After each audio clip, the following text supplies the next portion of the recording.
Praise lord my dear friends. ఈ రాత్రికాల సమయంలో యేసు ప్రభు మనకిస్తున్న వాగ్దానము హెబ్రీయులకు రాసిన పత్రిక 6వ అధ్యాయము 10వ వచనము.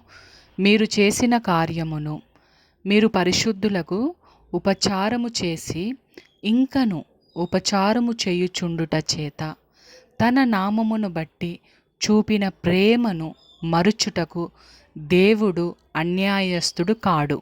ఆమె యేసు ప్రభు మనతో చెప్తున్నారు, సిస్టర్స్ అండ్ బ్రదర్స్, నా పేరుట మీరు చేసిన ప్రతి మంచి కార్యములను నేను చూస్తున్నాను.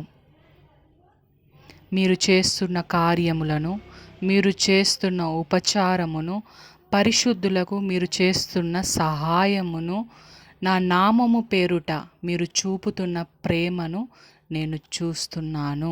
యేసుక్రీస్తు నామంలో మీరు చేస్తున్న ప్రతి మంచి పనిని నేను చూస్తున్నాను.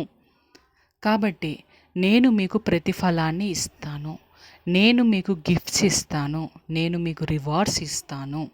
ఎందుకంటే నా నామం పేరుట మీరు ప్రేమను చూపుతున్నారు, నా నామం పేరుట మీరు మంచి కార్యాలు చేస్తున్నారు.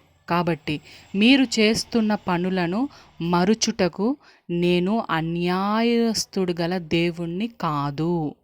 కాబట్టి న్యాయముగా మీకు చెందవలసిన ప్రతి ఫలాలను నేను అనుగ్రహిస్తాను.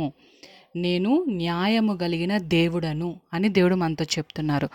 దేవునికి కృతజ్ఞతాస్తుతులు. యేసు శక్తి గల నామంలో ఆమేన్.